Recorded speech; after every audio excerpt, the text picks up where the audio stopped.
Casey Williams is a lecturer in the Center for Environmental Studies at Rice University. His research examines the social and cultural dimensions of climate change and energy transition, especially the problem of climate impasse and the concept and possibility of a just transition. His writing on climate, energy, and labor has appeared in the New York Times, the LA Review of Books, Radical Philosophy, Jacobin, Dissent, and elsewhere. Rhys Williams is a lecturer at University of Glasgow who works on the intersection between fantasy, narrative, and energy. His work also looks to get a better grasp on the relationship between ecology and infrastructure. He's a member of the Petrocultures Research Group and the After Oil Collective. He also organizes the Energy and Ecology Group in Glasgow. Right now, a lot of his focus is on energy, infrastructure, food, and water. You can read some of that work in Open Library of Humanities and South Atlantic Quarterly. I think one of the most important takeaways for me in this conversation was this idea that we need to leave more space for real deliberation in our politics, and that actually means we need to accept the fact of friction. It doesn't sound like a big deal, but what we call in this conversation frictionful engagements aren't really the norm in political communication. What we tend to get is a situation where frictionlessness is tacitly preferred, and so, in Casey's words, capital quietly takes the reins, and we're left with mechanisms that are meant to do all of the heavy lifting in political decision-making. Rhys and Casey see ways that these mechanisms, especially financial mechanisms in the climate debate, really function like a narrative device. It's the mechanism that has the agency, not us. And this is the narrative we've largely been sold, a kind of politics without politics. One of the other big things that I'd underline is Casey's challenge to those that engage with the climate crisis and who are worried about communicating the risks. He says that there's actually a real political risk involved in treating specific disasters as metonymic representatives of the climate crisis as a whole. When we bundle a highly localized disaster into an accumulation of disasters that tell us a story about climate impacts and the emergency as a whole, Casey says we risk effacing the specificity of the struggles occurring at the local level.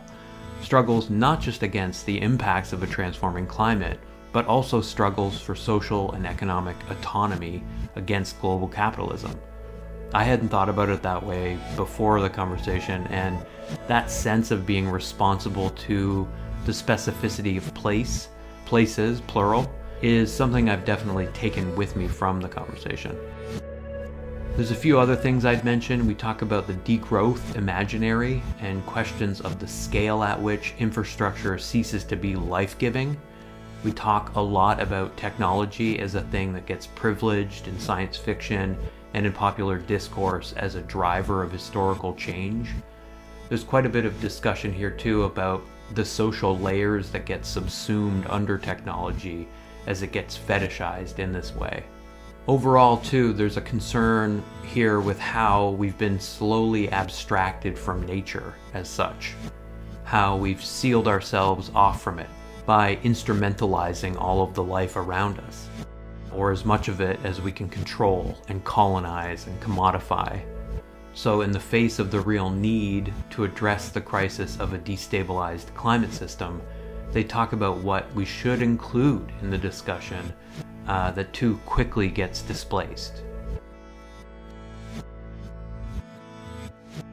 I wanted to start by asking you, Rhys, about this piece that you wrote on sort of the Paris Climate Agreement, where you say climate change is reduced in the agreement to a technical question of adaptation and mitigation, leading to, it feels like you're saying, a limiting of imaginable solutions that's really ruled by market and technological logics, I guess, or what you call green globalized capital.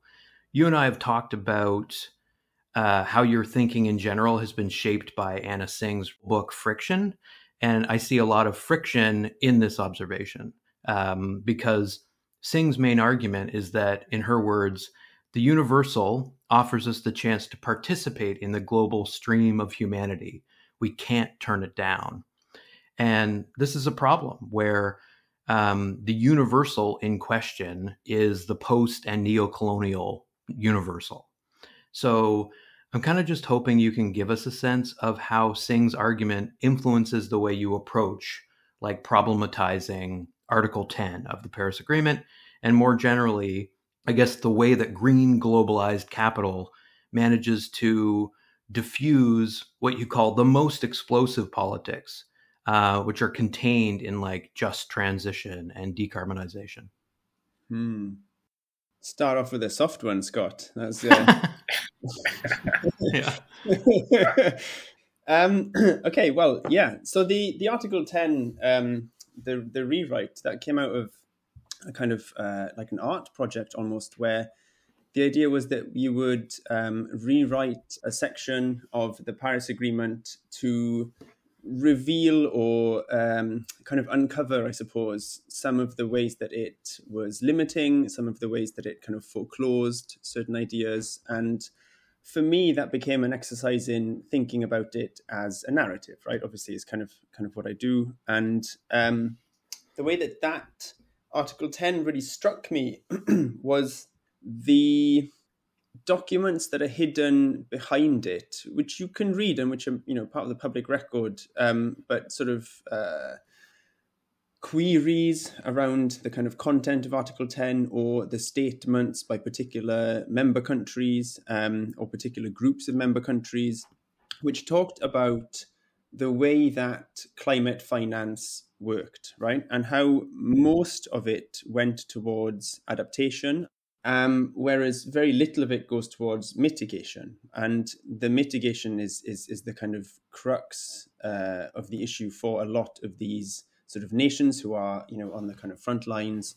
And all of that money that goes towards adaptation is then structured in particular ways. So it's structured, it seems to me, as a kind of a neo-structural adjustment program, where the money is there to purchase or rent, technologies which are inevitably developed by global north corporations or states, and then to kind of have them trucked over to these countries and to have that as a sort of, money transfer, right? So they're giving you money only to have it back again almost immediately. And then I was thinking about the way that Article 10, with that as a background, I was thinking about the way Article 10 frames climate change as something to be solved by a mechanism. And these are financial mechanisms, policy mechanisms. In this case, the mechanism is one of technology transfer.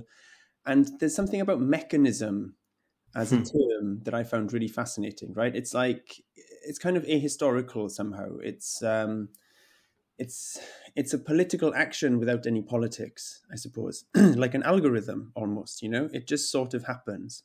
Right.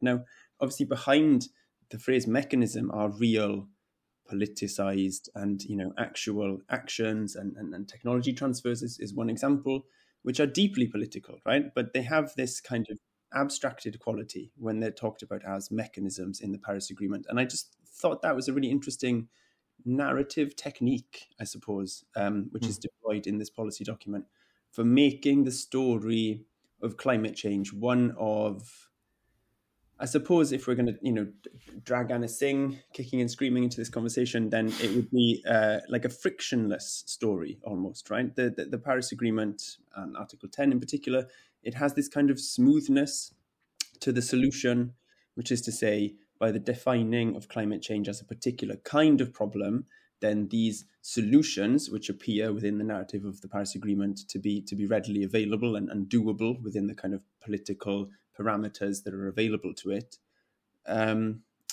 climate change isn't a kind of friction-full thing anymore. It becomes this smoothly copable with issue, but only when it's framed in the way that allows for the solutions that we have ready to hand without any real change be the correct solutions.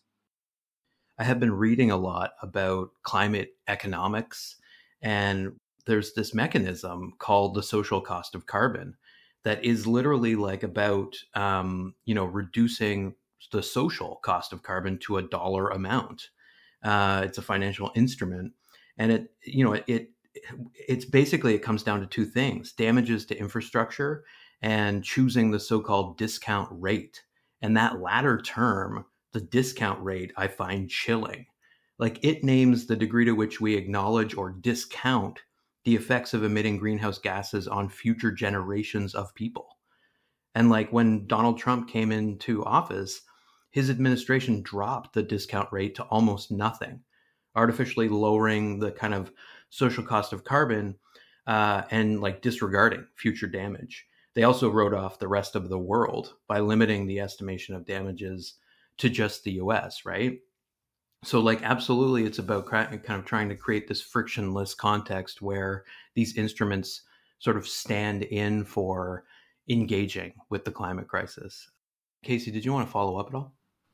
Sure. Yeah, no, that was great, Rhys. It makes me think the even loss and damage, which has become something that policymakers and climate activists have been talking about more. Even when loss and damage was affirmed at the COP in Egypt last year, it was affirmed through the creation of a mechanism, which will involve creating study groups that could take years to devise a plan for, allocating money towards compensating, particular places or people for irreversible damages caused by climate change. So even what is sometimes seen as the most political or politicized version of climate, international climate negotiations is also framed in these techno-managerial terms. And, I think you're absolutely right that it's climate policy, both at the kind of international level, but also down to some of the local implementation, happens in this post-political paradigm where the question of deliberation, sort of messiness, the kind of frictionful engagements that are required to negotiate between different interests and make claims on people with power and actually demand certain things that meet particular specified interests, all of that is kind of wished away by the idea that we can create mechanisms to adapt, but also to mitigate. And there's a great article by geographer Eric Swingadow on the post-politics of climate change. And he's writing about mitigation, and his argument is that kind of reducing the climate problem to a problem of carbon, and he calls it fetishism of carbon, creates the impression that climate change can be solved through the elimination of carbon output and then the creation of carbon sinks, carbon capture, and that kind of thing. When it comes to adaptation, the politics is a little bit different, but what it amounts to is maintaining the fantasy, one, that pretty much everywhere on Earth can adapt, and that it can be done in a way that preserves the basic integrity of that place or the people in that place. And second, that adaptation can actually be a vector for progress on the kind of familiar, according to the sort of familiar narratives of modern and now, like neoliberal development. So Roman Felli's book, The Great Adaptation, which I wrote something about for Dissent, is really about how the international adaptation regime functions as a mechanism, you could say, of accumulation by dispossession across the globe. And what happens basically is the imperative to adapt in a particular place unleashes money from the Green Climate Fund or from the World Bank or from a particular national government that's used to fund development projects that ultimately amount to pulling people who are on the margins of capitalist economy more deeply into the capitalist economy. So this happens through something like microfinance, which will turn small farmers into vectors of capital accumulation because now they're saddled with debt that they have to pay off with interest. And so use that money to buy like upgraded agricultural technologies that then insert them into a whole kind of mechanized, export-oriented agricultural economy. Or in the case of Bangladesh, which Kasha Pabraki, who's an anthropologist at LSE has written about. It's about transforming the entire kind of agrarian system from smallholder cultivation of rice to industrial shrimp farming. And this has all kinds of really significant consequences. But the point is that in the depoliticized or even kind of anti-political environment of current climate policy negotiations, what happens is that capital sort of quietly takes the reins and uses all of the money floating around to kind of further integrate marginal places into global flows of capital. Yeah, and I think that gives us a lot of vivid detail for understanding what you're both calling the kind of frictionful version of climate adaptation and mitigation. And I wanted to kind of build on that by again dragging Anna Singh into the conversation. There's this pivotal moment in Friction where she talks about the end of the 1980s and the drawing of global connections between a hot, dry summer in the US and the destruction of rainforests in Amazonia, as she says. We are obviously currently in a moment of unprecedented global incineration fueled by climate change. For Singh, there is value in, as much as we can, steering clear, she says, of general circulation models that represent the problem of global heating in these abstract, mathematical, instrumental, mechanistic ways. She says there might be more power in talking about, she says, the romance of nature, which gives grandeur and autonomy to the natural world. So, I'm wondering in this moment if we can think through the idea that we need to deal more with the trauma that people globally are feeling. So Casey, that piece that you wrote for Dissent, you say that in defiance of climate despair, we need to demand answers about what exactly adaptation looks like, why it's considered necessary, how it's carried out, and for whose benefit. I wondered if you could just speak more about that idea of adaptation as a fatalistic thing, again, in terms of the mechanisms versus literally trying to engage with the trauma of the loss of nature and these attachments. So this point about fatalism, I think, is really important. Part of the argument that's coming out of this scholarship on climate change post-politics is that the way that we tell the story of climate change, both in the present but also in our speculations about how it will affect places in the future, has really significant consequences for what kinds of interventions are considered legitimate or necessary.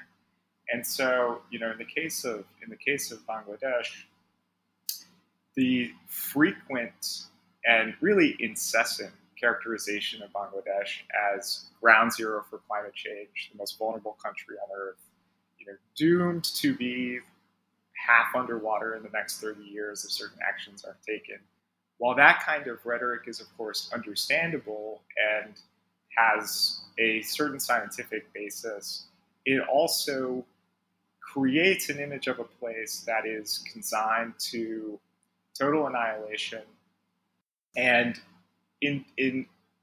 as a result, creates the possibility or even the necessity for immediate interventions, even without deliberation.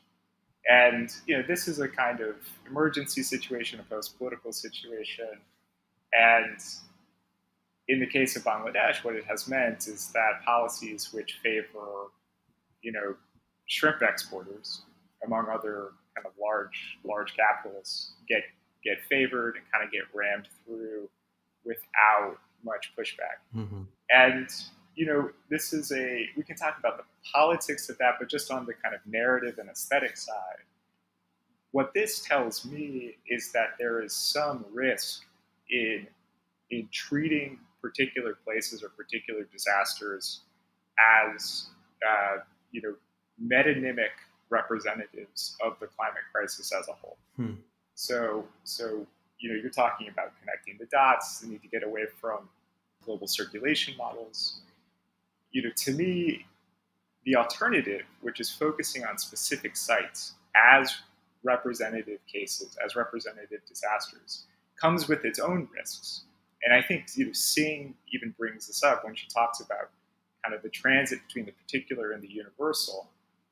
Paying attention to the particular also means being careful about how we use the particular to make claims about the universal, about how we scale it up. And some things cannot be scaled up without losing a real sense of their particularity. So in the case of southwestern Bangladesh, what gets lost in treating that place as ground zero for climate change, even though of course climate change does have really significant effects there, is that an entire colonial history, which totally transformed the landscape and affects how water moves through it, where people have settled, what kinds of things they can grow, what kinds of things they can do for work, etc. All of that risks getting subsumed into a climate story. As far as sort of a just form of adaptation, what does that look like? The conclusion I think I've come to is that you need a political process that is deliberative, that's messy, that is about people who are affected by not just climate change, but the colonial, neocolonial histories that create the conditions in which climate change unfolds. Those people need to have real political power. And in Bangladesh, there's this group of, landless peasants who are trying to reclaim the land. They're like squatting on fields, trying to return them to rice cultivation. They don't talk about climate change at all. But what they're doing can be understood as a kind of just climate adaptation insofar as it's about returning land ownership. It's land reform. It's classic land reform, returning land ownership to the tiller. Those kinds of things need to be understood as potential vectors for climate adaptation, or a just form of climate adaptation, even when they aren't talking about climate change at all.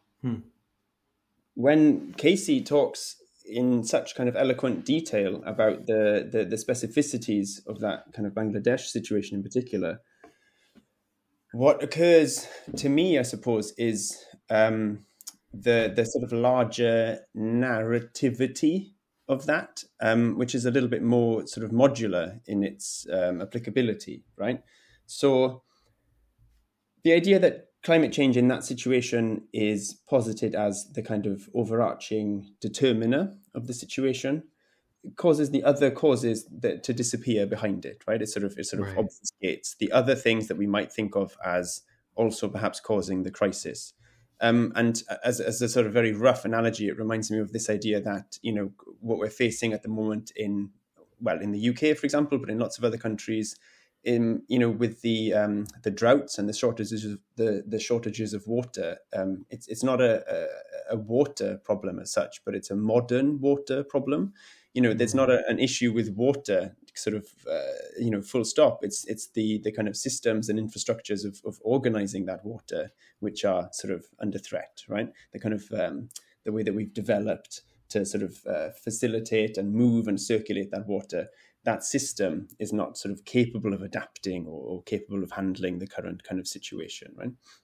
So this idea that climate change as the sort of determiner and other causes disappear, I think what's interesting about that is this idea that it really narrows down the number of responses that you can have to the situation.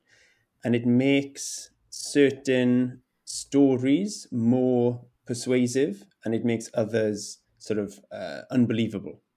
So it makes some ways of adapting to it, or even just the word adaptation, right? I'm already falling into my own trap in a sense. Like that, it makes some ways of dealing with it sort of believable, and other ways unbelievable in that sense. And it's all about, for me, I think one of the key things is this idea of believability or persuasiveness, right?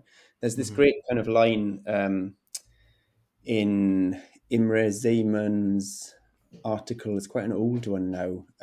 System failure, it's not, I don't think, one of the key kind of points that he makes in that article, but it's always really stuck with me. It's just this moment where he says that the stories that have power, or the stories that find themselves most persuasive, are the ones which resonate with or link up to already held beliefs, ideologies, values, and systems of power, right? Sure. Those stories are in some sense more smoothly integrated into our kind of worldview, and we sort of believe them more quickly. And when I read that line, it really stuck with me as a kind of a lapsed sci-fi scholar. There's a really nice way of thinking about science fiction. So there's a long history in science fiction studies of comparing it to fantasy and comparing it favorably to fantasy, and particularly on the left, right? This is a long argument. I won't go into it too much, but from the 70s to about the early 2000s, it was very normal to privilege science fiction on the left above fantasy, because fantasy was irrational and unable to sort of deal with the world in a kind of like concrete political way, whereas science fiction was supposedly rational in some sense, and hard sci-fi. Yeah, precisely, right? Yeah. And more able, therefore, to connect to the world and to critique it. Now, more recently, I think there's been some really interesting arguments against that, and I very much believe these arguments, right? Which is to say that the rationality of science fiction is itself the ideology of science fiction, right? It is itself the kind of mode of persuasiveness, because it's not actually rational, right? It's fantasy. It's just a particular strain of fantasy that uses tools or appearances of rationality to persuade. And I think that is very much what's happening here, right? And I think that's particularly relevant because the narratives of response to climate change are science fictional narratives. And the rationality of those narratives are not rational as such, but they are somehow in tune with the prevailing rationality. So they're the ones which are in tune in that sense. And science fiction particularly is a genre where it deals with historical change, right? But again, if you think about it critically, I think it deals with historical change in a particular way, which is to say that it privileges technology as a driver of historical change, and it privileges certain kinds of agents as drivers of technology and historical change. And I think the narratives of adapting to climate change that we have are science fictional in that sense, right? They privilege technological responses. They privilege a sense of, adaptation as an idea has loss built into it in the same way that science fiction has loss built into it, which is to say, things will not be the same. You will lose what you have now and you will have something different. And the mechanism for that difference will be some kind of technological newness, right? Mm-hmm. And I think those kinds of narratives and the powers that they have link up crucially to the way that the problem has been framed, right? So there's two sides to it, right? So stories gain power when they promise to overcome a particular problem. Promissory narratives, as sociologists call them, gain power when they promise to overcome a problem. So the problem itself is the ground on which the story thrives, right? So before the story even happens, there is this groundwork, you might put it, that has to be laid in terms of what the problem is in the first place. And all of that's very limited, I think, by this situation that Casey is describing, right? Where climate change is the determining cause, absent all of the kind of, socio-historical and political kind of factors. And, there's only one way of really adapting to it. And then the crucial idea of the urgency of that adaptation is a way that, again, curtails the number of different kinds of stories that might seem persuasive. And they force us into choosing or believing in or allowing through that kind of filter only a few stories that have a particular science fictional plot trajectory, which have a particular idea of technological agency and change, and which ultimately only have a certain set of applicable characters or protagonists, right? Only a particular set of people who have agency within that story structure. And the way that I would really briefly illustrate it, there's a kind of nice example of this, I think, in the food space, right?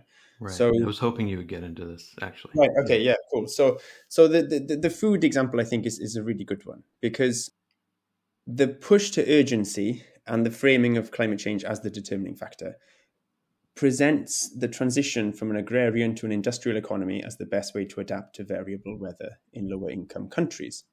So in the food space, in industrialized agricultural countries, as much as anywhere else, there is now a push to adapt to the variable weather by moving towards a different kind of even more intensive, even more technologized form of food production, right? Which is, you can call it agriculture 4.0 or new food production, but it's focused around things like fermentation and very much like contained lab production of alternative proteins.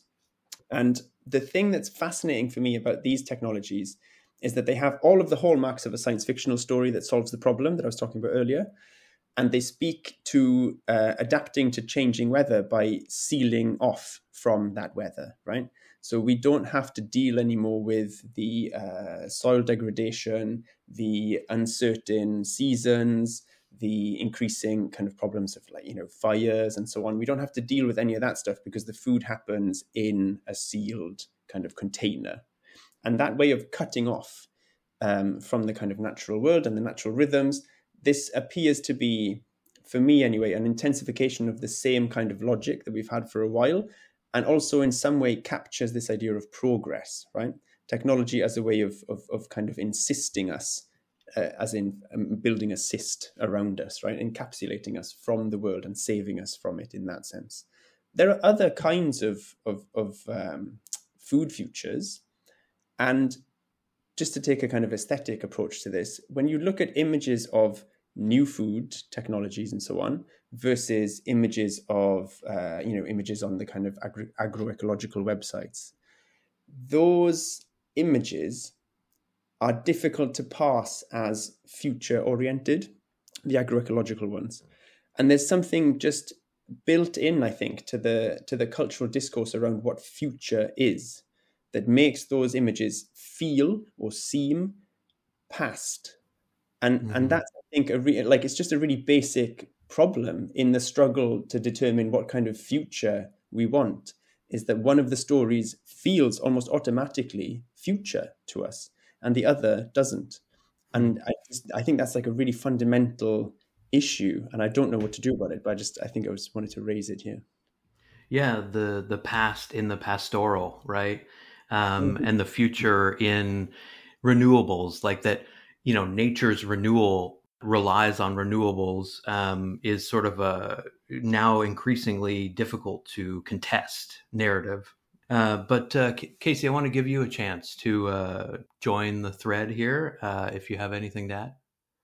That's really great, Rhys. I am really taken by this description of, or this claim that kind of what's believable or what's persuasive about the way that climate change is discussed in kind of these spaces of techno-managerial deliberation or policymaking is the sort of the same thing that's persuasive about science fiction, or that makes it, or that is at the heart of its ideology. I think that's like a really smart argument.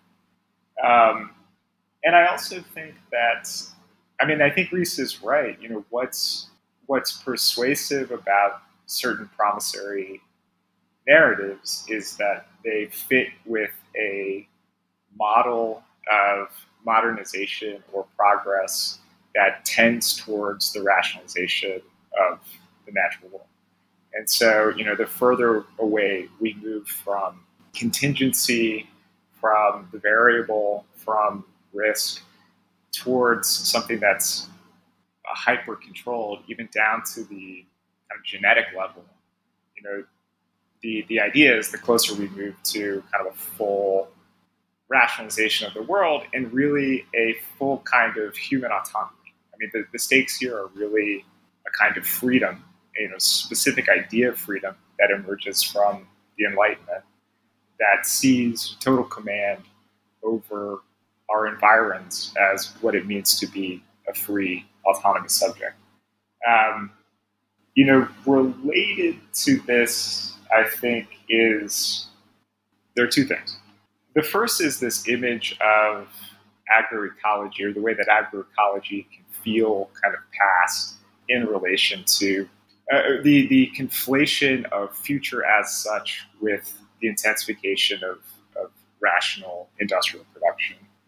There's a sense in which the certain currents on the left lean into the pastness or presumed pastness of something like agroecology and deliberately posit their interventions as a kind of return, a kind of nostalgic return to something before industrial capitalism or whatever. And sometimes this argument is made with reference to people or communities that are presumed to be pre-modern. And I'm thinking here about, the fetishization of, and I think there is a fetishization sometimes of certain indigenous communities and indigenous practices as representing the kind of best alternative to the kind of horrors of modernization and the presumption that modernization is the only future available to us. And I think this is related as well to the way that certain places and people are asked to stand in for the climate crisis as a whole. In a similar way, certain people and places are asked to stand in for an alternative. And I would want to pause over that and kind of question whether what kind of work is being done in that figuration.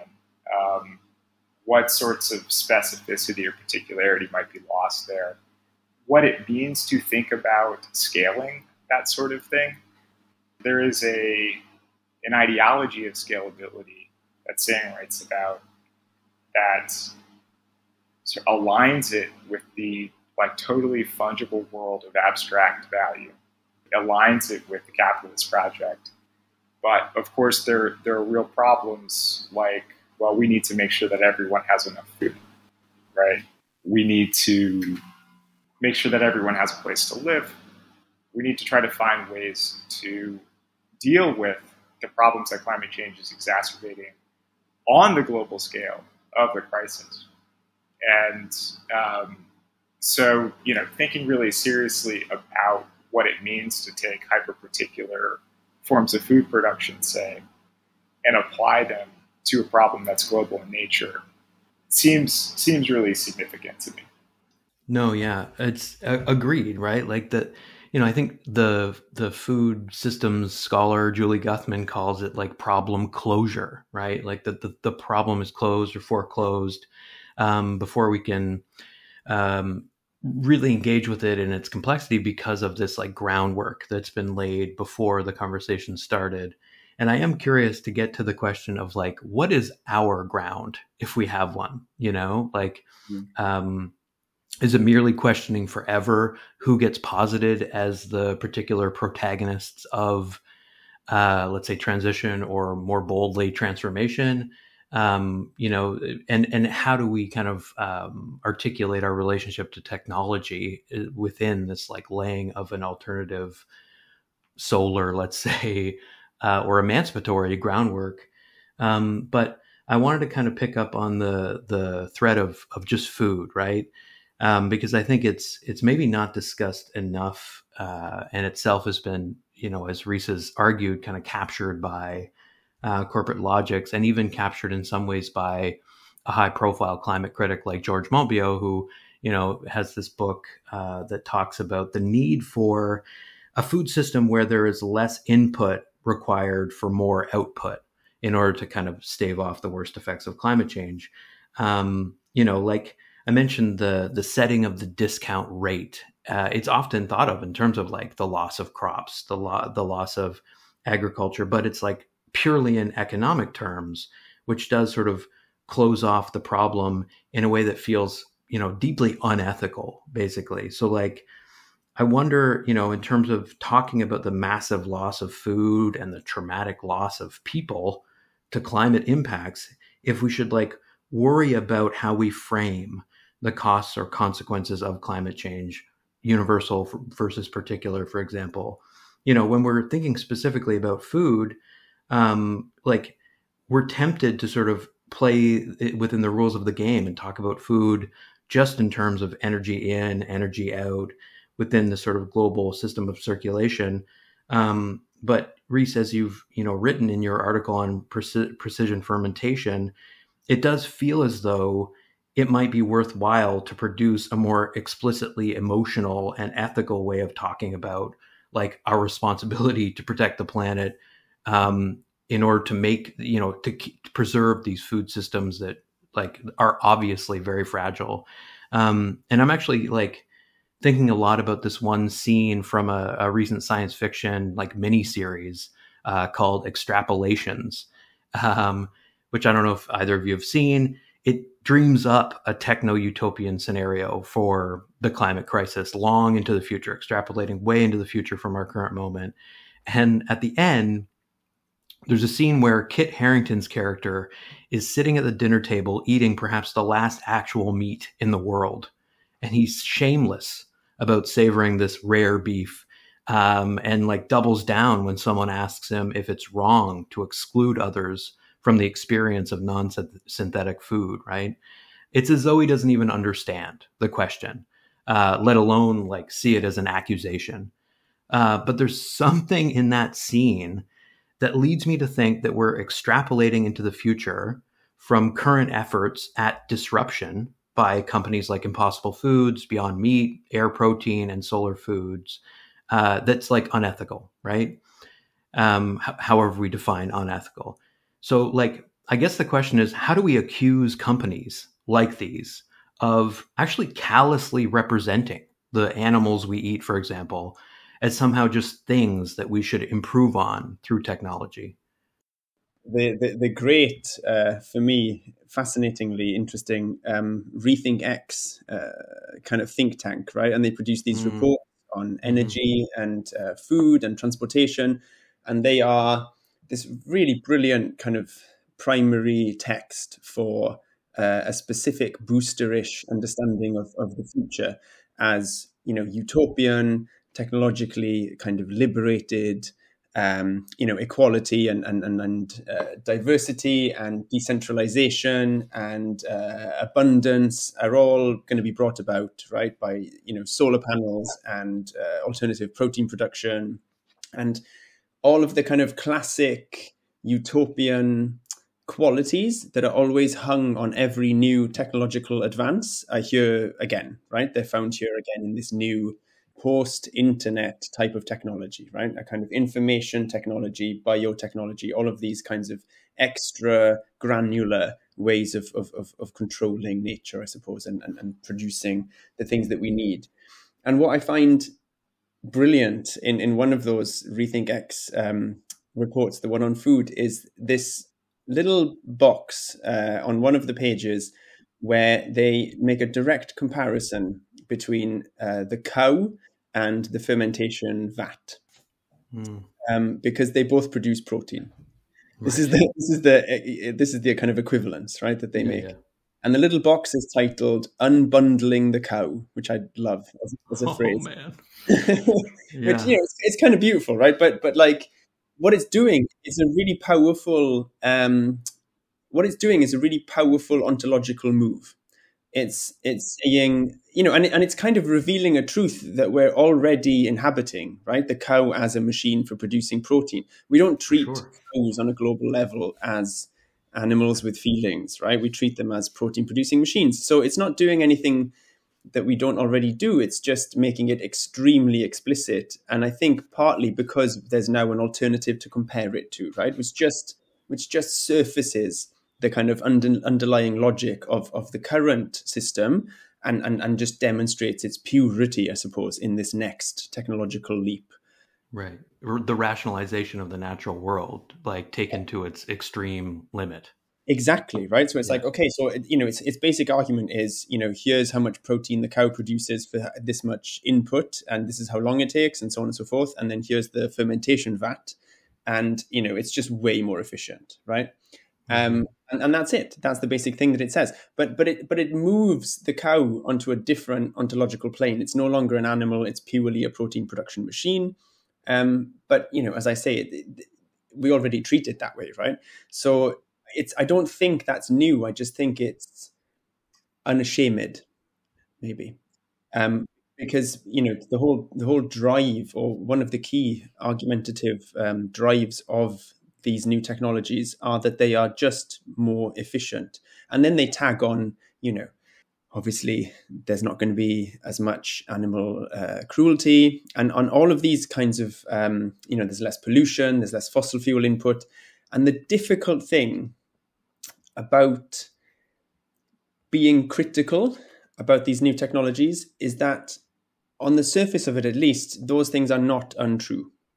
So, yes, I want a world with less animal cruelty. Yes, I want a world with less fossil fuel inputs. Yes, I want a world that doesn't kind of raise endless rainforests for the sake of growing crops for cows, right? And these technologies promise all of that. But then I feel like you have to pause for a second, precisely because of what you're saying, right? What are the kind of ethical implications of this future that we're running headlong into? There are interested parties who are behind it. They are positing what appears to be a very desirable future for food production, but it is nonetheless a future in which they will be very rich, right? It's not like they don't have any skin in the game in this case. And the question that I suppose I ended up coming down to was, what does this food production technique say about, and hopefully this goes some way towards answering your question, what does it say about our relationship to nature? And I think, for me at least, it's hard to oppose it because of all the really obvious benefits, but there is something underneath it that is really troubling. Because if we are, halfway through, let's say, a process of cutting ourselves off from the natural world, then this just exacerbates it to the nth degree, right? Mm-hmm. The arguments of people who are behind it. So you mentioned George Monbiot. The eco-modernists are the sort of the ground zero for this kind of thing, right? And their basic argument is one of decoupling growth from environmental impact. And they believe that through innovation, we can do that. We can decouple growth from ecological impact. And, these food technologies are one of the basic ways of doing that. And then the argument goes, we use less land, we use less water, we use less fossil fuels, and all of that stuff is freed up and it can be rewilded and nature can be left to itself and so on. And there is, hand in hand, a kind of deeply Promethean technological savior drive to these narratives, and a deeply romanticized understanding of nature, right? And the two things are separated and kept separate. And that division is completely necessary to the success of the narrative. We open up nature and we leave it to do its thing, essentially. And I find myself wondering what happens to some idea of a kind of laboring relationship to nature, let's say. It has this kind of quality, the one that they pose, has this quality of, the cliched backpacker, right? Or, the romantic wanderer above a sea of fog, let's say. Mm-hmm. This kind of lone individual whose relationship to nature is one of aesthetic appreciation and, a moment for self-reflection, let's say. And that's a very thin, I think, and degraded relationship to nature, right? But that's the one that's promised. It's like, nature's over there, we're over here, we're separate, except for when you go camping, broadly speaking. It seems that this kind of separation between modernization and a kind of romantic, contemplative relationship to nature is present really from the beginning. It's part of how nature, in the U.S. context at least, how nature kind of comes to acquire its meaning over the course of the 19th century, where the progress of the Industrial Revolution and urbanization in the U.S. was paired with the creation of the national parks and that sort of thing. And it's not a laboring relationship to nature. It's a completely separate one. If we think about labor as the kind of hinge in the metabolic relation between the social and the natural, a hinge that actually makes the separation impossible to maintain. It's a process that is about mutual transformation and collective kind of production. And it's something that gets us away too from these kind of linear or teleological narratives of the future. I mean, the thing that always interests me about the eco-modernists is and especially the socialist eco-modernists, which are out there, who argue that maximizing efficiency, producing more with less input, especially less energy input, is the key to something like, to a material abundance that could sustain a truly egalitarian society. And of course, this is very appealing. And Rhys has talked a lot about the ideology of the promise, and I think it's extremely important to foreground the ideology of the promise, because there are real problems that do need to be solved, and it can be very tempting to buy into or accept the promissory notes that are given to us, especially when they seem so familiar and part of how we have come to understand the world. In any case, the argument that's made by the socialist eco-modernists is that we can't go back. And it says, look, we have already gone through industrialization in much of the world. It's sort of taking root in much of the rest of the world. We're not going back, right? And so it narrows, as Rhys was describing, our possible futures to ones that seem aligned with the presumed trajectory of modernization, which is absolutely about maximizing efficiency, creating more with less, and then kind of hiving off parts of the world for parks or places of self-discovery or whatever. Mm-hmm. But part of what reintroducing the question of labor does is, I think, get us away from those linear trajectories and help us realize that the kind of transformations, mutual transformations that happen in the labor process, whether it's just you doing something in your garden or a larger scale production process, is really about remaking the world anew every single time. The process of making something, even if it's constrained by certain path dependencies in the factory or whatever, is really about opening up a moment of radical contingency where we can pick our path again. Because the world has to be reproduced in every moment, because nothing persists on its own without the application of labor. The possibility for radical change is always there. And foregrounding that, I think, is really important for any kind of emancipatory politics, especially one that can get us off these tracks, these kind of narrowed possibilities that Rhys was describing.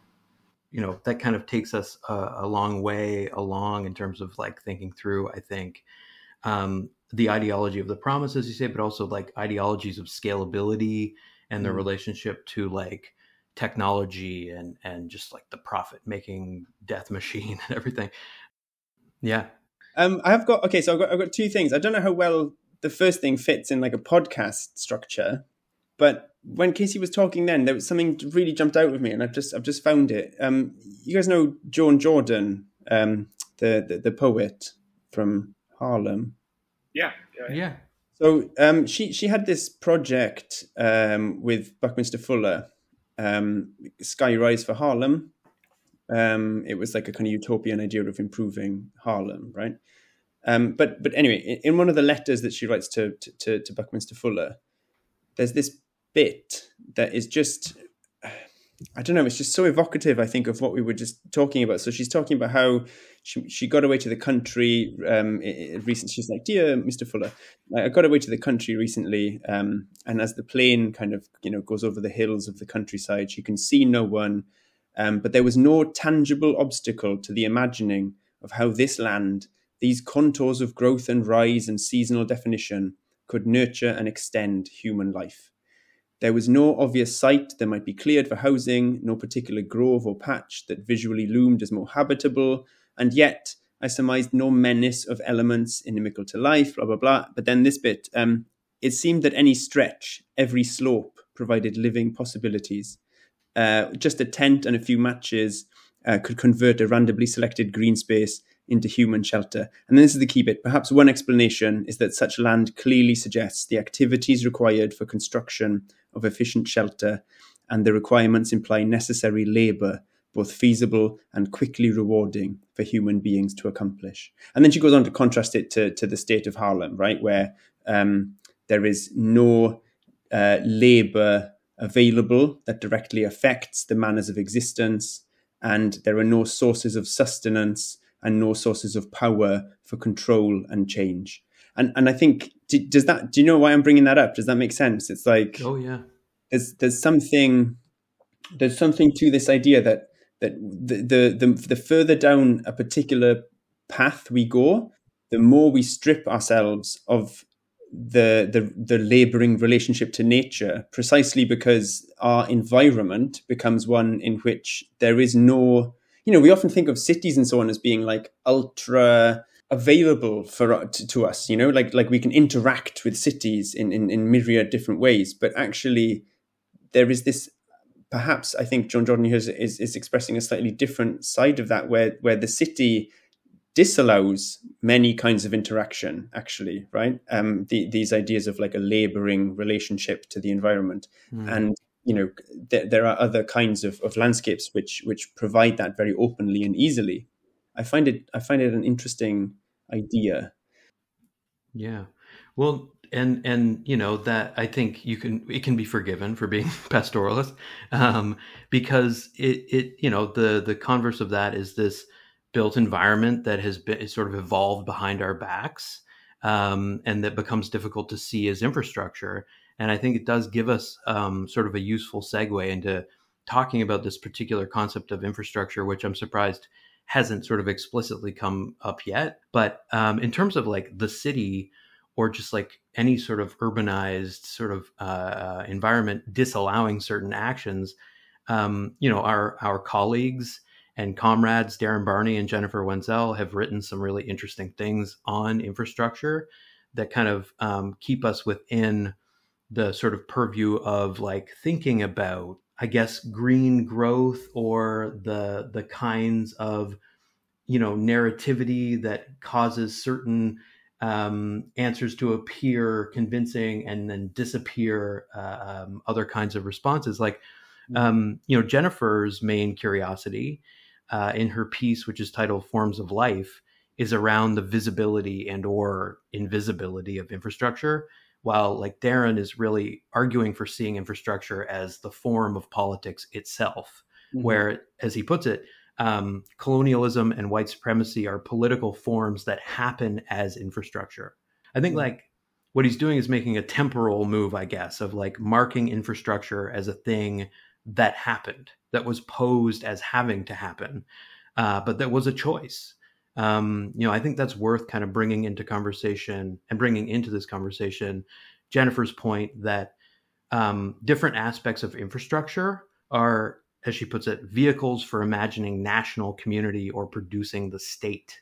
So what's going on here in terms of the way that the existence of infrastructure either exposes or masks the existence of the way of organizing the world through a specific form of energy like oil, right? By making our cities entirely organized around like automobility, for example, is like that foreclosure. And so what do you think are some, I guess like this is what you're getting at anyway, like some available strategies for like defamiliarizing infrastructure? Okay, well, I think I'll start with a little callback to something I wanted to mention earlier, because I think it might end up being a nice way into it. Cool. There's something about the way that we talk about the dominant mode of industrial production, and anyway, modernity in general. We use this term rationalized, right? And Casey at one point used the term hyper-rationalized, which, I, as a kind of critical term, I understand. And I'm wondering to what extent we are ceding the territory of struggle, or the terrain of struggle would be the phrase, when we use that word purely in a negative way. So I'm thinking about, at the moment, there's a lot of interest, for example, in Glasgow, but also in lots of places in the idea of nature-based solutions, right? And, they have problems and not like a kind of perfect panacea for everything, but I'm interested in green infrastructure, yeah. Green infrastructure, yeah, exactly. But what I'm interested in is their place-based specificities, right? And this goes back to, I think, a lot of stuff that Casey's been saying in his last response. So I'm interested particularly in the place-based nature of them. And whether we think about energy or food or water, there is an idea that there are universal solutions like, alternative proteins and so on, which, can be placed anywhere. That's their whole vibe, right? It doesn't matter where you are. It doesn't matter what the weather is. This is how you're going to make food. Whereas this place-based way of thinking about things, which isn't only something which we are in danger of losing in certain countries which are going to be brutally affected by climate change, but it's also, interestingly, something that we are trying to create in other areas, mostly in the global north and so on. I think, local kind of councils and so on are really interested in these place-based solutions to these questions. Mm-hmm. So it's almost a parabola, I guess, right, where you come back to the notion of thinking specifically with place for what were previously large-scale universal infrastructures like energy and food and so on. And if we take that horizon of locality, I suppose, of place-basedness as the space in which we're thinking, then a lot of different kinds of solutions present themselves, because the ground of your thought has to be the specificity of the place itself. So if you're going to be producing food, you need to think about what the land can provide, right? You need to think about what's best grown there and so on and so forth. If you're thinking about energy, then similar questions arise, right? Is it best for solar panels in this place or wind turbines in this place or, right, geothermal bores, right? It's like hyperlocal at that point. There are very specific places where that kind of technology works. And that kind of specificity to place, there's dangers there of autarky, right? Of becoming sort of closed off from the outside world. It raises lots of interesting political questions when you start thinking about sovereignty in those terms, as a kind of place-based sovereignty, and questions of identity emerge around that as well, sometimes problematic. Mm. But I find that return to place-based thinking interesting. When you take place and locality as the ground for your solutions, then rationality takes on a slightly different tenor, because rationality then becomes actually about the specificities and entanglements of place, rather than a kind of universal one-size-fits-all rationality that I think is kind of what we mean when we talk about the hyper-rationalization of industrial production, for example. Rationality which is not modular, which is not transportable in quite the same way, but which is grounded in place. And it's still rationality, right? Because all that means is, thinking with reason and logic, given the kind of context and terms that you're dealing with. Agroecology is rational, right? There's an argument to be made there for conflicting or contesting rationalities. And in many ways, the global industrial production system is deeply irrational, actually. Yeah, chaos. Yeah, and maybe the argument that's best made here is that, right? Is right. To contest the grounds of rationality, actually, by what we mean by that, in some sense. Yeah, for sure. I mean, the average distance that food travels to where I am, Nova Scotia, is 4,000 kilometers. There's nothing rational about that. So absolutely that idea of re-engaging with the entanglement that one has with the place that one lives is like potentially powerful, and gets us away from this sort of contemplative or merely appreciative relationship to like ecology. It lays a different kind of groundwork that might be more radically contingent, to use the term that Casey used.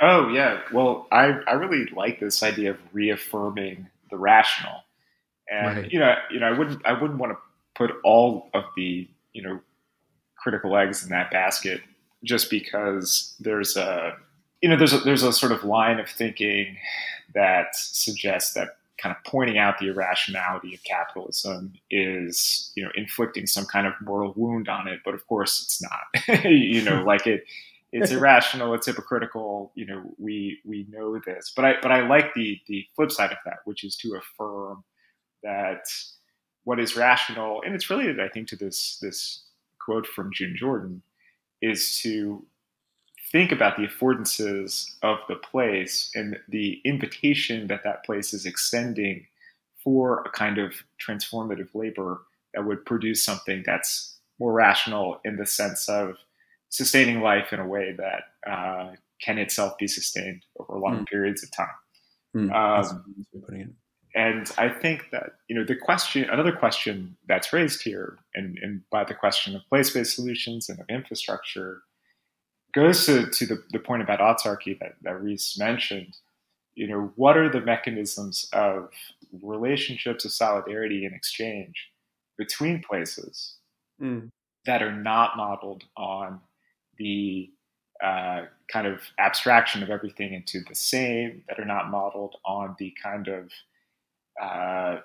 modernist vision of infrastructure, although I actually have some affinity for that, these grand infrastructure projects that project a kind of image of, in the post-colonial context, like a nation emerging from the chains of colonization. There's something very powerful about the kind of binding that like a great bridge or dam or something does. But how do we think beyond that towards, relations of mutual exchange and encounter that can connect people and places, but can do that in a way that doesn't erase the specificity of each place, and which doesn't impose some kind of, prefabricated universal logic onto, each specific location. And that's an open question. I don't know exactly what that looks like or should look like.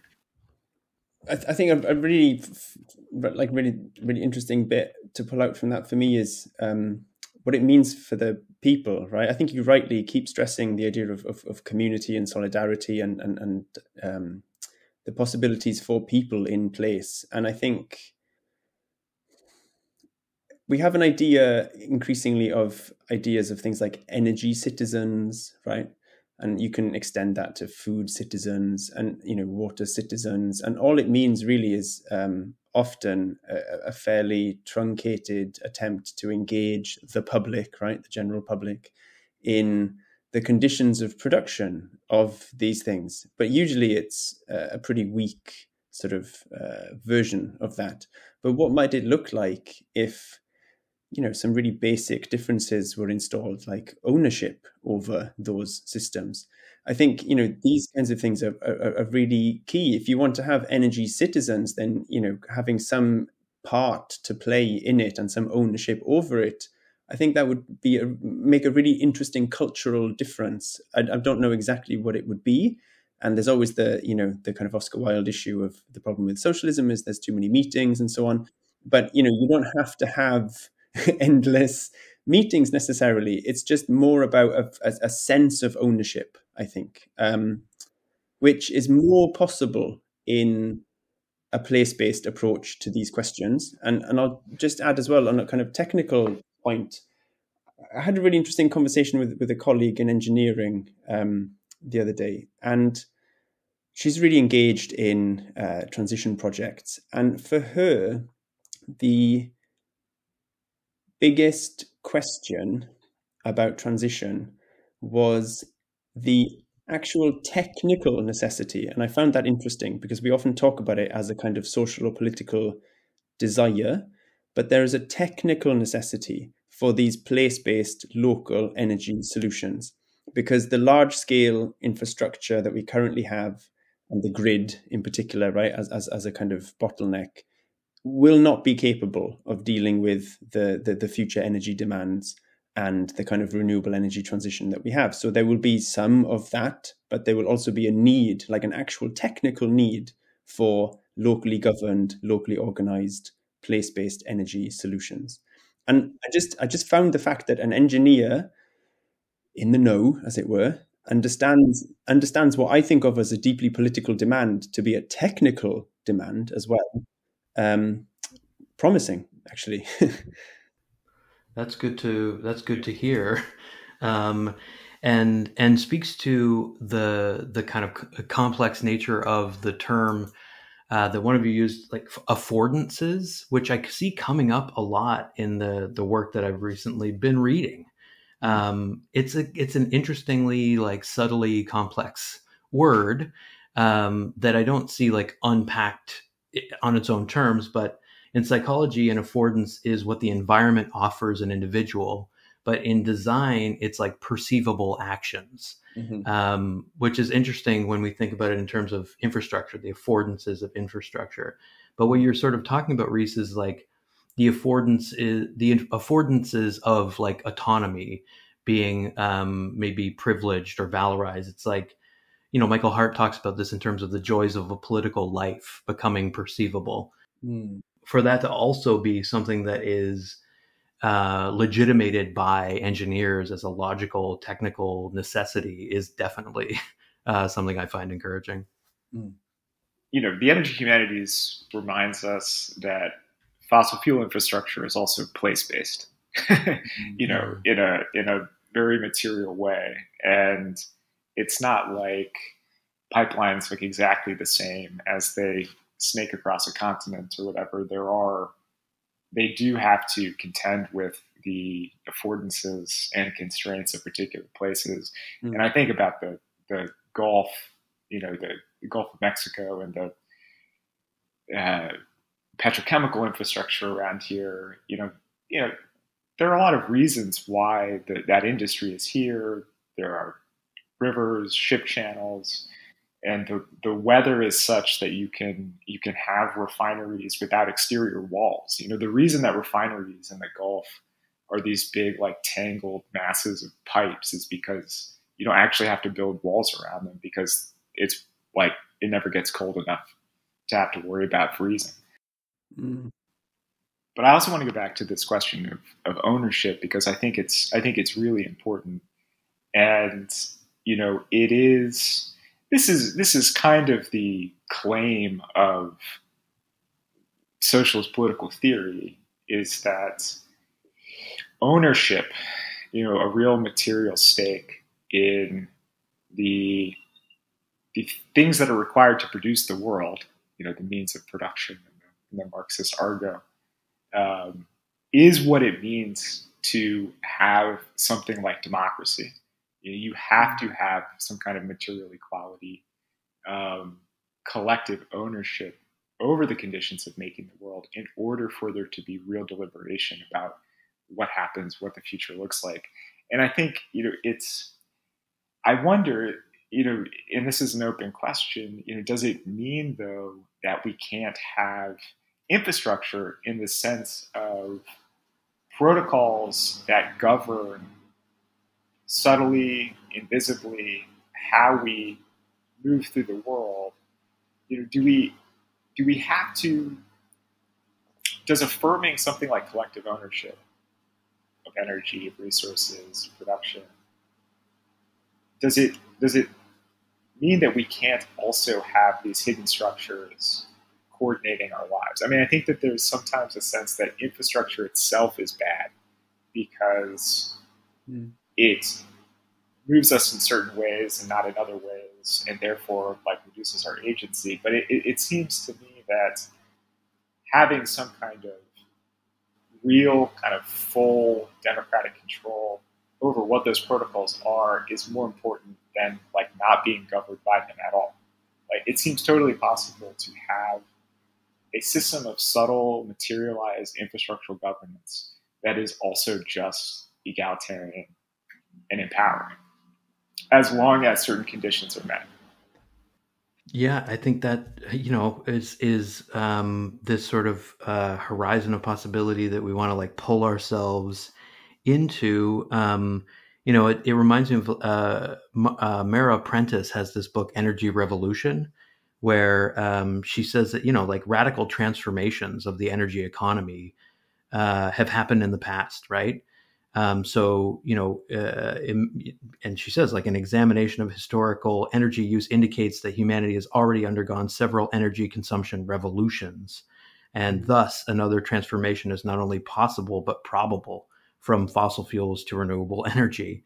But it sounds like you're both saying, like, it's just not that simple. It's often presented to us as though, like, I really like, incidentally, Casey, the way that you like affirm things as open questions, because the opposite of that is positing like problem closure. But and one of the main ways that I see this sort of open question of what kind of transition we're going to see kind of presented is that, it's simply the case that humans as such are resistant to change. Like, I see that common sense assumption like posed constantly. And it seems to really shut down any even discussion of, liberating the kind of means of production from this pretty chaotic system of, racing to pump as oil becomes more profitable as a result of certain mechanisms. Do you actually sort of take Prentice's point that a radical transformation of the energy economy is probable? And I am not asking here what gives you hope. I'm not asking that question, but I'm more asking, like, what inspires the sense that that might be potentially convincing? Because she's obviously convinced. I think I want to ask what we mean by radical in this situation, right? Sure. Because, there's a very real sense in which oil and gas companies are currently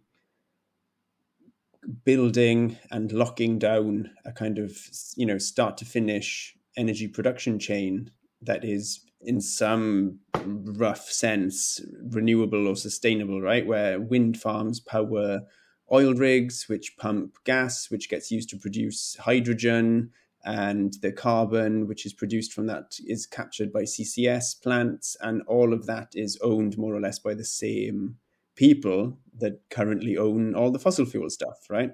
So that, yes, I think definitely we will produce energy in a different way, but radical difference, is that a radical difference, or is that just a difference of technical, use or technology that we're using?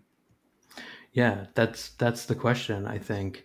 And I mean, in a recent piece, you make the point that, and I like the way that you kind of set it up. You say, adrift from the after, we are unable to make out the contours of what will be left in the aftermath. So, I mean, like, there's accumulating disasters that are all kind of bundled into, as we've said, like this larger narrative of the climate crisis, the climate catastrophe, the climate emergency, however one wants to kind of almost aesthetically and politically frame it.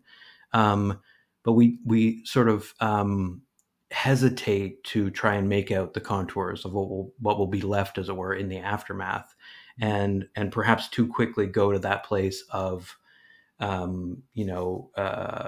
imagining that the crisis will necessitate a radical transformation, as though that's like a fait accompli.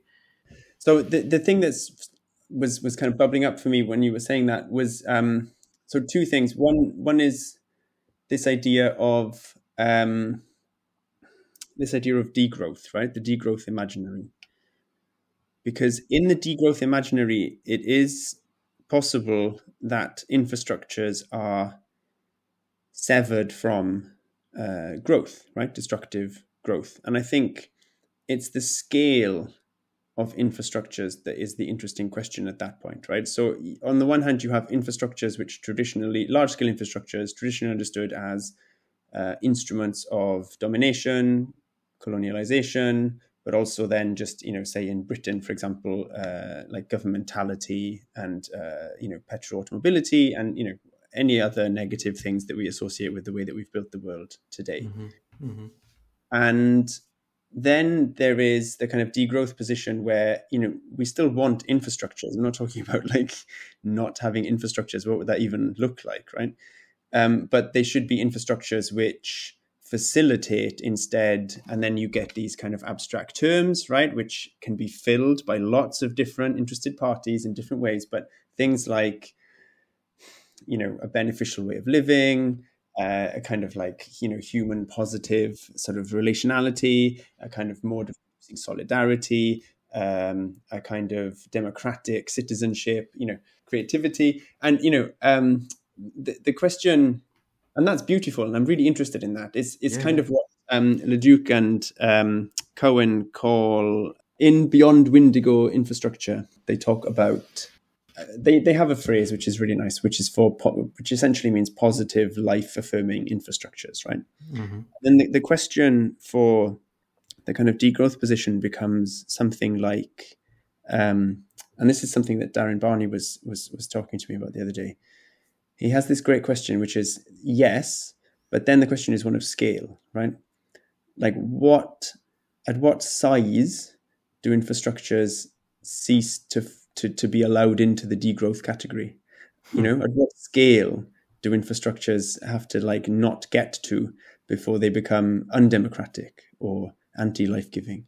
Because that's, I think, like a really great question. And maybe that's a question about ownership as well. Like what size of ownership, what size of community is owning these infrastructures before they become not the kind of positive type of infrastructures that we're hoping for. Yeah, I mean, this is definitely what you were kind of pointing to earlier, Casey, when you were talking about like connecting people, encouraging solidarity without like erasing specificity, right? Mm. This is like the problem of democracy for Wendy Brown. Like, how do you draw a circle around a polity and say like this is a democratic, self-governing group of people, and at the same time exist within the sort of global structure of finance capitalism? Is that even like a sustainable idea or way of organizing society? I think we can ask too if size is the issue or the limiting factor. It's sort of intuitive that that's the case. The more people you have, the bigger the area, the harder it is to govern, or the harder it is to govern democratically. Mm-hmm. But I think that's a question, actually. And, like, why is collective governance of a large area or a large population necessarily harder? Like, that's like kind of a counterintuitive question, maybe, but it's one I would want to ask. So I'll just say that. The scale of technology is a related question, right? Like is there a place-based technology that can actually that we can affirm as potentially serving communities, and is that related to this like potential future in which we are not post-infrastructure? Because I get the sense that there is almost a necessary aversion to technology within a certain section of the climate movement, and maybe specifically the so-called degrowth part of the climate movement. And I often, I've read the Xenofeminist Manifesto. I'm sympathetic to some of it. And I wonder if there is anything that we sort of miss in being categorically opposed to technology, or whether on the other hand, it's like important to adopt a position of being opposed to like technocratic rule because of like obviously the unassailable legitimacy of like technological boosterism under the conditions established by advanced capitalism. I'm thinking here about how people talk about, and you've written a lot about this, Rhys, technological singularity, or like S-curves as somehow almost a law of technology. Is that the thing that we need to somehow militate against here? I mean, the S-curve is bollocks, right? Like it's a narrative. It's a made up kind of,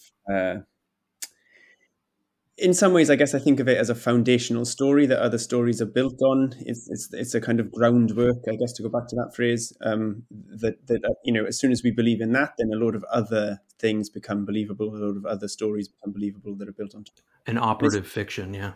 Yeah, I mean, for me, it's the shape of science fiction, right? And I'll say that with the caveat that lots of science fiction critiques it and antagonizes with it and all of that stuff. But like just very, very broadly and roughly, the kind of way that science fiction pitches the future as becoming and developing, it's just based on, continual technological innovation, and the S-curve is definitely underpinning or a version of that. and the constant, movement towards a sort of singularity point, which I think is just a figure for like the present moment, right? Like we're constantly inventing things that like completely change the way that we live. Like even during my lifetime, things have radically changed in many ways. So yeah, we're in the singularity, I think, right? Like a long singularity is just another way of saying modernity in some ways. But the thing that I was going to say though, and I feel like Casey might have something really interesting to say back to me about this, is I'm not anti-technology. I think I don't find that to be a useful stance, right? Because what does that even mean, to be anti-technology? Like I am anti-solar panels. It doesn't make any sense. Solar panels haven't done me any harm, right? My question is to do with the promise that the technologies have and the possibilities that they sort of bring with them. They're beautiful, right? Like solar panels are better than oil in many ways, and alternative protein tanks that everyone can have in a village or whatever in this kind of decentralized manner, it has lots of really positive sides to it. I'm not anti-technology, but the question for me is the layer beneath that, which is to say who owns them and who makes them. There's lots of interesting talk about energy sovereignty. And what that means typically is having lots of solar panels or wind turbines and so on and so forth installed in a particular area, and the ownership of those is communally owned, and there is a sort of energy sovereignty to that. But somebody makes those solar panels, and it's not the village, right? You have to buy them somewhere. Like there's underneath any pastoral utopian vision of small scale or relatively large scale green energy futures, there are huge sort of laboratory clean level factories which have to produce, the industrial complex is still there making all of the stuff, right? And those are owned by certain people which aren't. So I find the notion of that kind of energy sovereignty thing, I find it a little bit kind of cracked in that sense, or it doesn't. I'm sure there are examples out there that do think this, right? This is a very blanket statement, but like just the term energy sovereignty always prompts me to ask, but who like makes the stuff, right? And who owns the thing that makes the stuff? Which seems like a really obvious question. Yeah, it shouldn't be controversial to ask that question. Yeah. It seems like sovereignty is sometimes framed as an escape from dependency.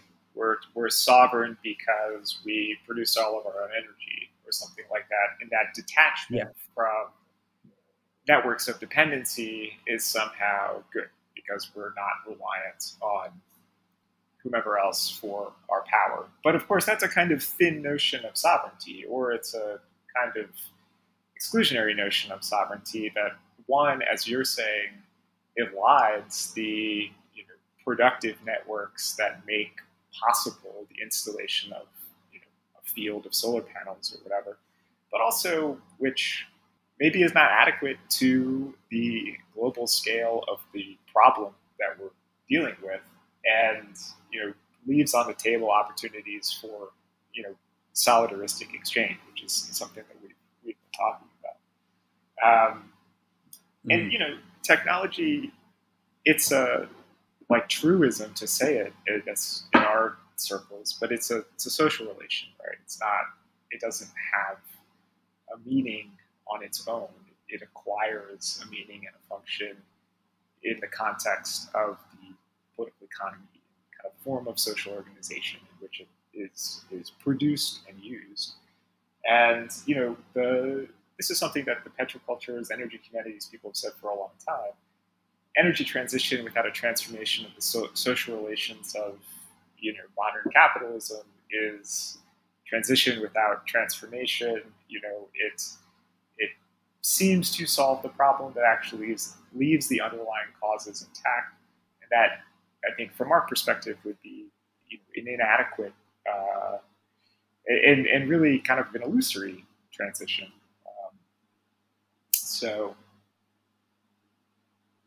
Yeah, this is, and I'll say also on these networks, I think foregrounding production is really important. Who actually makes solar panels, who's mining the lithium, cobalt, and whatnot. Mm-hmm. Making sure that justice for people who do that is front of mind is really important. And a related question too has to do with finance and debt. These things don't get made without massive outlays of initial capital, usually in the form of debt. And, that debt is issued by the profiteers of the fossil capitalist economy. And so there are these entanglements linking the past to the future that need to be critically examined if we're going to think about transition beyond just the kind of technical, not even total solution, but sort of promise of a solution that I think Rhys is describing as characteristic of the energy transition today. We aren't beholden in what gets called the energy humanities to just talking about like solar energy in terms of technology, or even just in terms of mining. But yeah, like reminding people it is a social relation like that's so important because, it gets at how sovereignty is also about place and about history. And Rhys, the stuff you've written focuses on the way that solar serves to often erase those histories of like extractive domination that got us to this point. And, you kind of talk about how solar power is deepening a lot of these neo-colonial relationships. I guess, I wondered if you wanted to speak any more to that, like what the underlying relationship or the kind of underlying reality is that prompted you to write, for example, that solar facilitates a narrative in which the present can continue without radical change.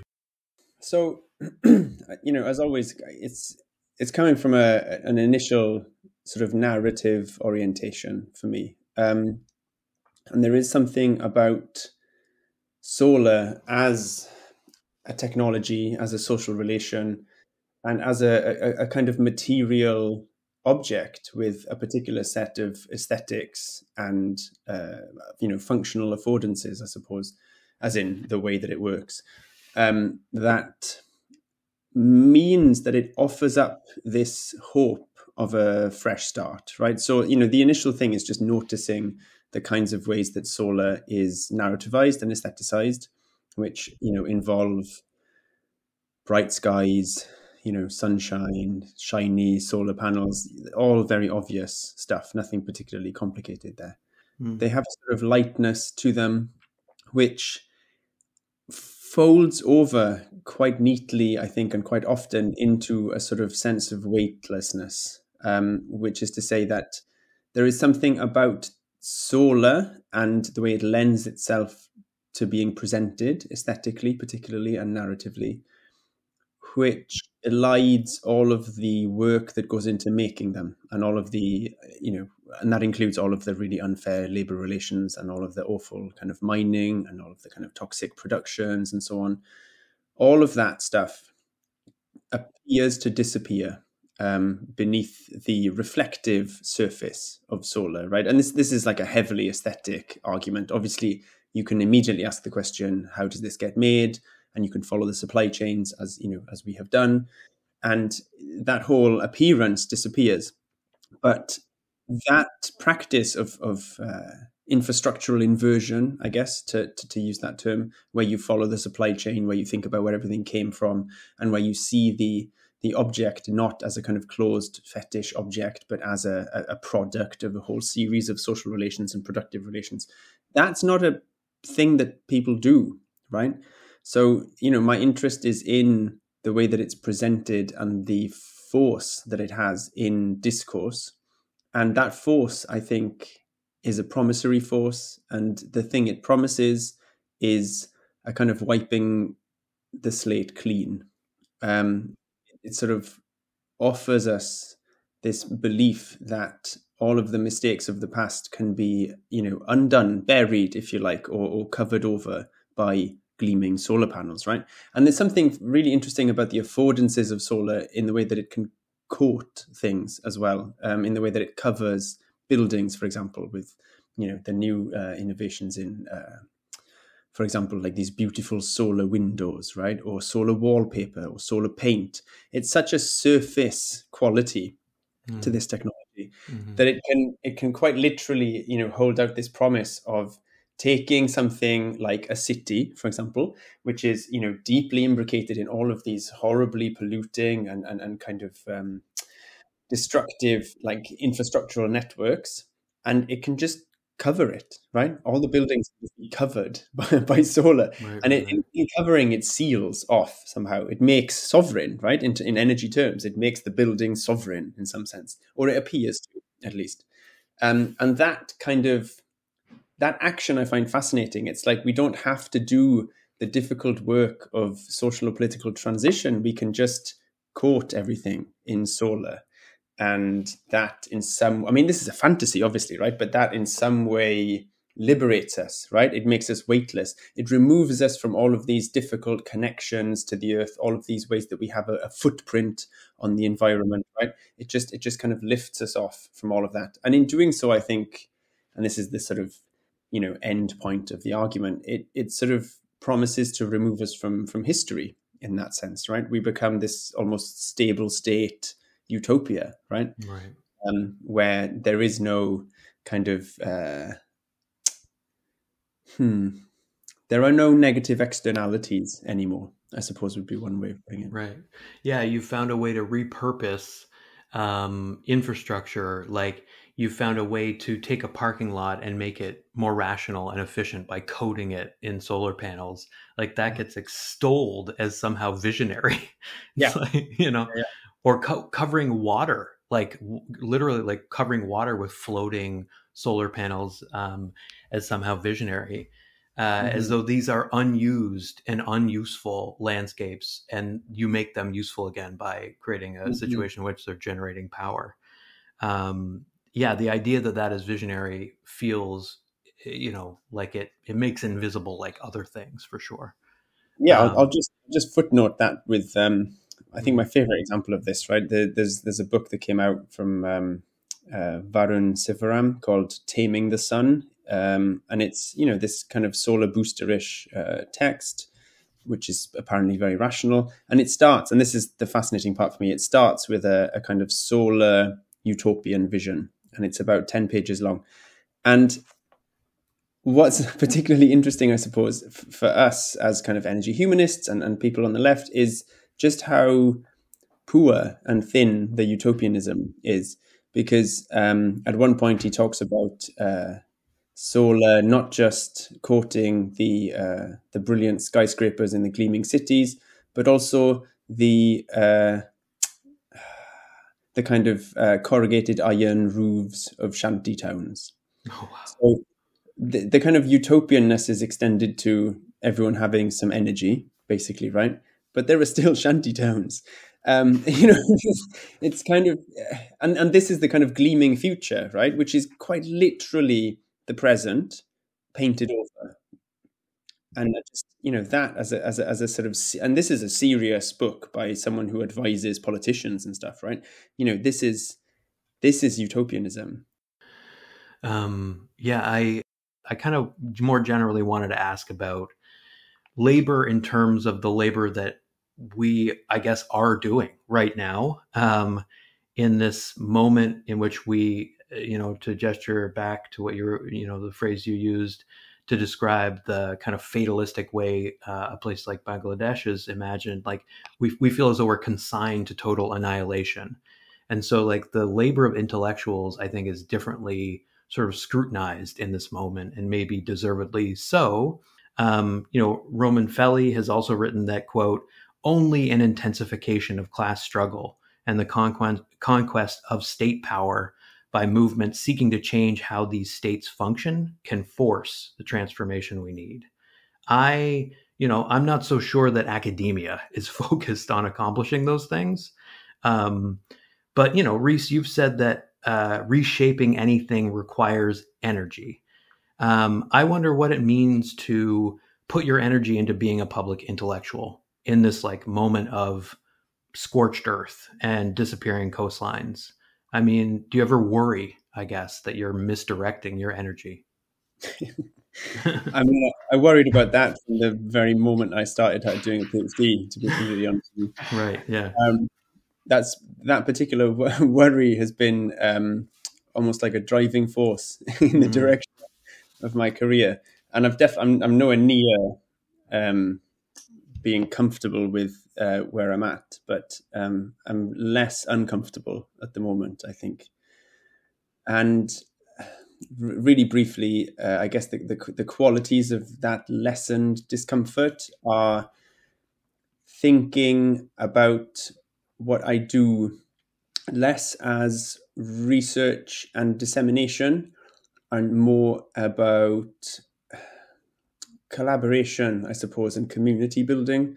There's something about, so I'm writing a talk for next week actually, and I'm thinking about this word dissemination, which is in the abstract, right, of the thing that I'm talking at. Novel ways to disseminate knowledge, and dissemination is, the broadcasting of seeds, right? Mm-hmm. And I think that maybe the troublesome version of academia, or the one that I find troublesome, focuses on that moment when you cast the seed out, and focuses less on the actually important moment, which is where the seed takes root. And I guess I'm interested in,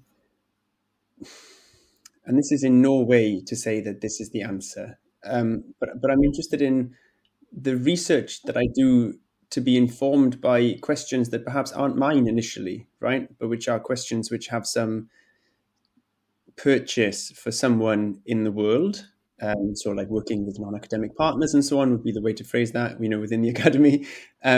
But finding the questions outside of myself and outside of the books, I suppose, and then finding ways of working towards being able to answer those questions helpfully.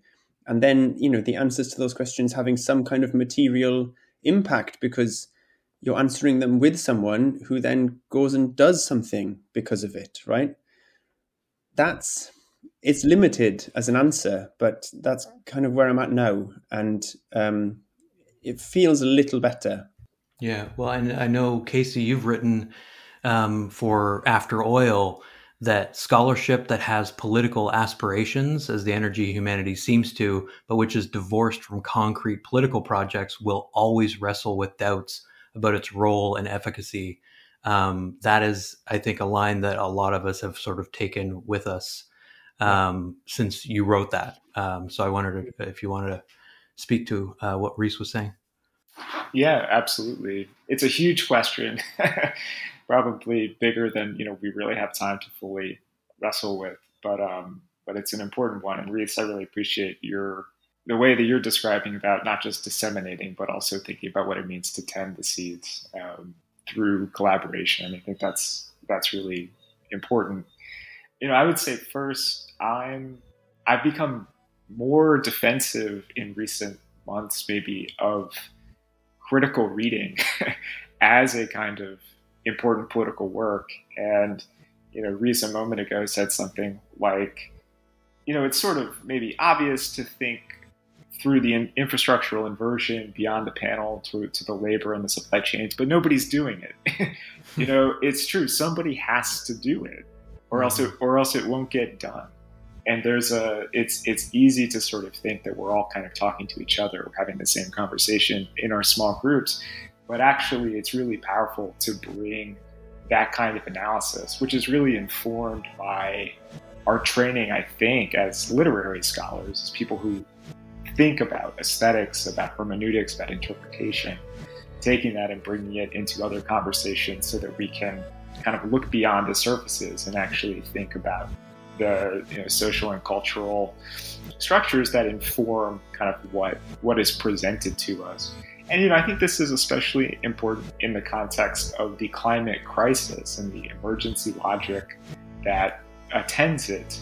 There is this desire for immediacy, immediate solutions, but also an immediacy of meaning, so that when we look at an image of a wildfire or particular a solar panel or whatever, there's a temptation to already know what that means, and for that meaning to already insert itself into particular narratives, but also into a particular political sensibility or sense of what the right way of thinking about it is, what the right response is. And that kind of immediacy, absence of interpretation, absence of ambiguity, and analysis lends itself to a kind of anti-political politics where there's no space for deliberation or discomfort or friction. And so as critical scholars, I think that there is a huge amount of value in the labor of critique. But, I also want to affirm that thing that I wrote, which is it needs to be inserted into conversations and struggles that are more properly political in the sense that they're oriented towards a particular kind of change with people who have some kind of interest in that change and who are organizing to assert themselves as a group for it. And that can be done through the kinds of consultations that I know Rhys does a lot of with community partners.